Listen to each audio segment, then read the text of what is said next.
আপনারা সকাল সকাল কিন্তু চলে যাইয়েন ভোট দিতে।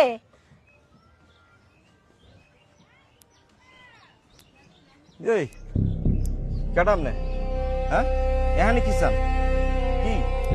আমি তো বাড়িতে আসছি একটু যে ভোটের ইলেকশনের জন্য একটু কথা বলতে মহিলাদের সাথে। ওরে বাবা, আপনি ভোট চাইতে গেছেন? একেবারে কোরআন শরীফ লয়ে পড়ছেন না? জান্নাতের টিকিট। আরে আপনার তো নিজেরই চলাফেরার ঠিক নাই গা। এটা পর্দা, এইটারে পর্দা কয় কিরে? দেখছস বেয়াদব মহিলা, অসভ্য মহিলা, দেখছো কত বেহায়া মহিলা। আগে নিজের বাড়িতে যাও, নিজের স্বামীর খেদমত করো, সেবা করো। এখানে গেলে গা ছোট লোক নানকার। আর একদিন যদি এখানে আইসো একেবারে ধরে একবার থাপড়ায় গানগুল ফাড়ায় আলাম। এমন করতেছেন কেন? গায়ে হাত দিচ্ছেন কেন? তোর লোকে কি ব্যবহার করবো? হ্যাঁ মানুষ চিনো? হ্যাঁ ভোট চাও, কত বড় সাহস! তুমি তো নিজে অসভ্য। আপনারা তখন থেকে ওনার সাথে এরকম ব্যবহার করছেন কেন? আরে আপনি জানেন না, এই মহিলা বাড়ি বাড়ি গিয়া ব্রেন ওয়াশ করতেছে, ভোট চায়। উনি একটা জান্নাতের টিকিট দিয়া দিব সবাইরে। জান্নাতের টিকিট বিক্রি করছে মানে?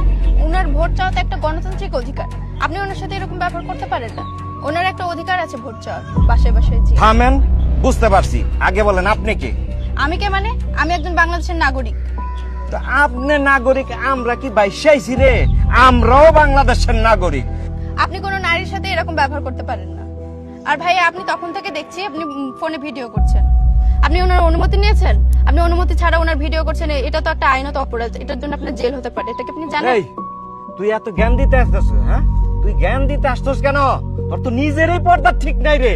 হ্যাঁ তুই আবার আরেকজনের সাফাই গাইতেছস। যা এনতে যা। এখনো সময় আছে, নারীদের সাথে সম্মান দিয়ে কথা বলুন। যাদের কাছে আমাদের মায়েরা নিরাপদ না, তাদের কাছে দেশটা কতটুকু নিরাপদ?